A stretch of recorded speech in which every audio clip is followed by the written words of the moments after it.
Bonjour et bienvenue dans l'entretien de France 24. Notre invité aujourd'hui est Abdel Fattah Mourou, qui est le vice-président du parti tunisien Ennahda. Monsieur Mourou, merci d'avoir accepté notre invitation. Je vous remercie moi-même.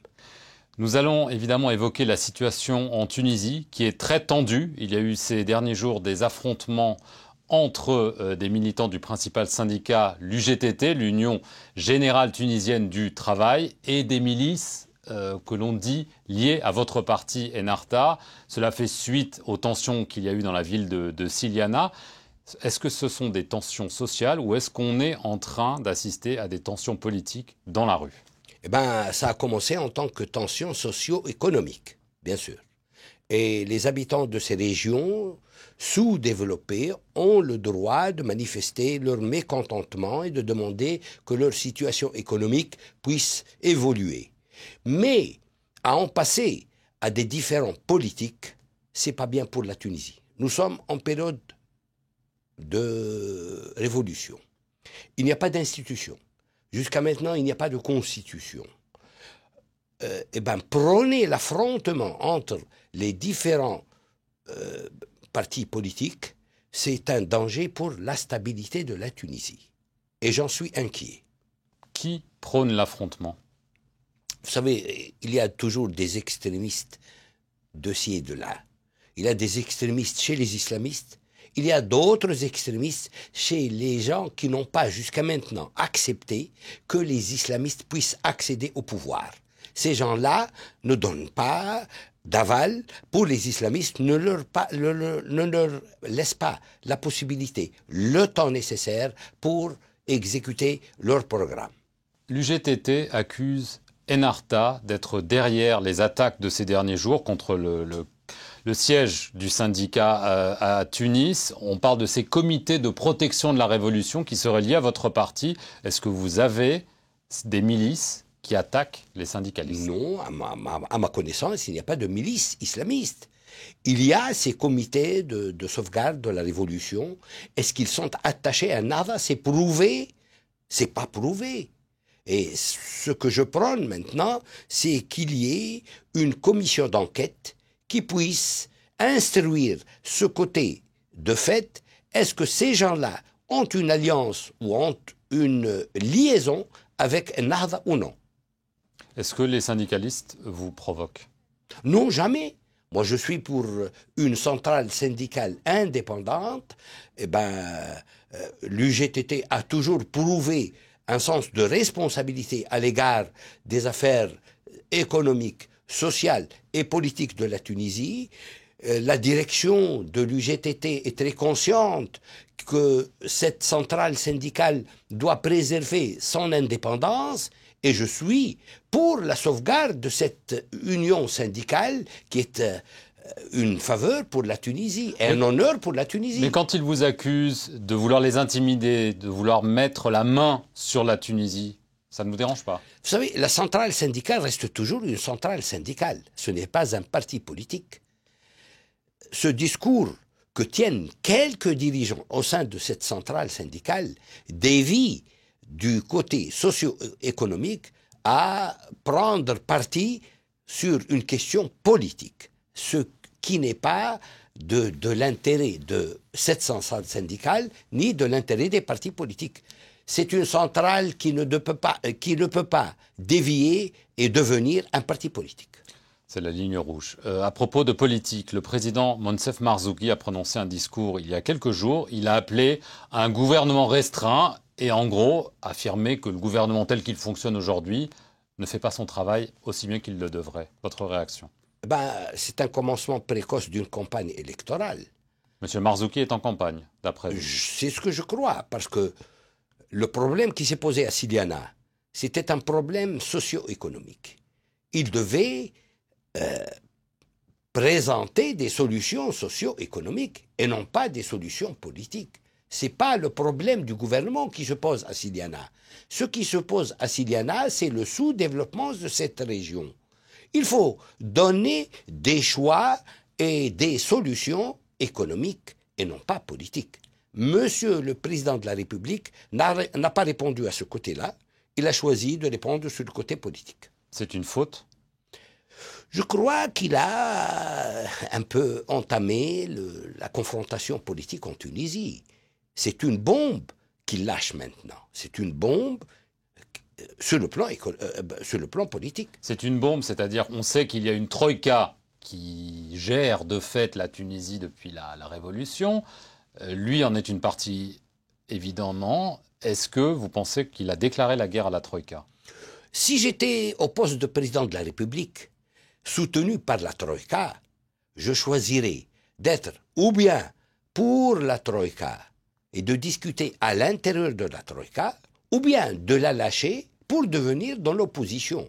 Mais avoir un pied avec l'opposition et un pied avec la troïka, c'est pas une solution. Donc, c'est pas pourquoi Monsieur le Président de la République a choisi d'être à la fois dans la troïka, puisqu'il est président de la République choisi par la troïka, et de persister à l'être, et en même temps, il a choisi d'attaquer cette troïka-là. Donc il doit choisir. Soit il se tait, soit il démissionne. Il ne doit pas le faire. Si j'étais à sa place, j'aurais fait ce choix-là. C'est à lui de décider. Je ne peux pas dire à Monsieur le Président de la République qu'il doit faire quelque chose. C'est à lui de décider, c'est à lui de choisir. Mais il doit le faire. Je vais en venir à la question qui est aussi beaucoup dans l'actualité, la question des salafistes. Vous avez vous-même été agressé physiquement il y a quelques mois par des militants salafistes, dit-on. On parle beaucoup d'une alliance entre Ennahda et les salafistes qui serait cachée. D'autres disent que non, il y a des nuances. Quelle est la vérité? Qu'est-ce que vous pouvez dire aujourd'hui sur les rapports entre Ennahda et les groupes salafistes? Eh bien, les faits prouvent qu'il n'y a pas d'alliance entre Ennahda et les salafistes. À chacun son programme, à chacun son point de vue. Les salafistes, ce n'est pas un parti politique.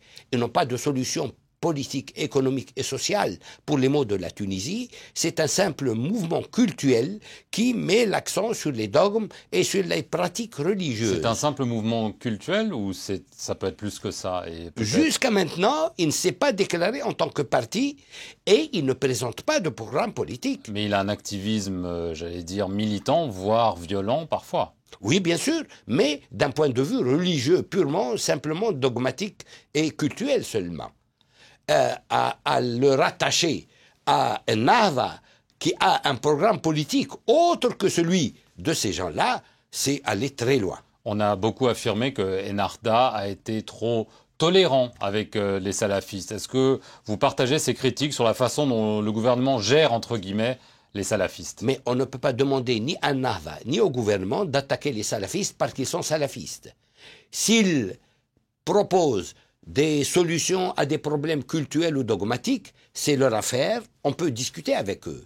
Ce qui nous intéresse, est-ce que ces gens-là respectent la loi ou non? S'ils ne respectent pas la loi, ils seront traités comme toute personne qui ne respecte pas la loi, qu'il s'agisse d'islamistes ou d'autres, qu'il s'agisse d'extrémistes de la droite ou de la gauche. Mais on affirme que les autorités ne font pas toujours tout pour arrêter certains imams ou certains responsables et qu'il y a une façon de fermer les yeux pour ne pas créer de tension. Mais la preuve, c'est qu'il y a des gens qui sont en prison parmi les salafistes, que 2 d'entre eux ont perdu la vie dans les prisons. Ça veut dire qu'on est en train de les traîner devant les juridictions spécialisées.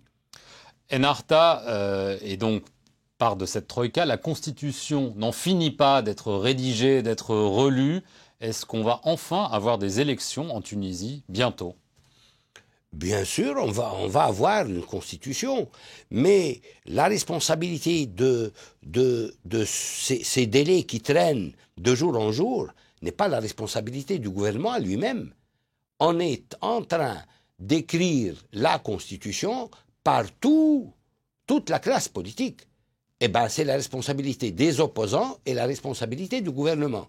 Est-ce qu'on est conscient qu'on doit mettre fin à se laisser aller et à présenter au peuple tunisien le plus tôt possible une constitution valable ou non? Quand aura-t-on une constitution et quand y aura-t-il des élections? On pourra le faire dans un mois, s'il y aura une décision des partis politiques, de tous les partis politiques. On pourra le faire dans 30 jours. De façon réaliste. Mais, d'après moi, on devra attendre une année au moins pour que cette constitution soit rédigée et présentée au peuple. Et donc les élections, au moins en 2013, voire en 2014. C'est-à-dire en fin 2013, au début de 2014, il y aura des élections. Alors il y aura des élections présidentielles. Enarta va présenter un candidat, ça pourrait être vous? Mais jusqu'à maintenant, on n'a pas choisi s'il y aura un régime présidentiel ou un régime parlementaire ou un régime mitigé. À parler de président de la République ou maintenant, c'est très précoce.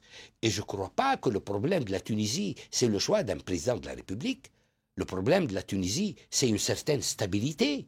Il faut assurer la stabilité au pays maintenant. C'est notre responsabilité à nous tous qui sommes fiers d'être tunisiens et qui avons devant nous l'intérêt de notre pays. Très rapidement, donc on arrive aux 2 ans du début de la Révolution. Vous pensez qu'elle est en danger aujourd'hui? Il y a trop de difficultés. Elle reste toujours sur la bonne voie. On a choisi le suffrage universel. On a choisi de trancher par la loi.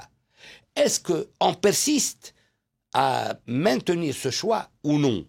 Il y a des gens qui sont pour l'affrontement, pour la confrontation, pour la destruction du pays, des extrémistes de toutes parts. Il ne faut pas les laisser agir. Très bien, Monsieur Abdel Fattah Mourou. Merci d'avoir répondu aux questions de France 24. Merci à vous d'avoir regardé cet entretien. Restez sur notre antenne pour plus d'informations.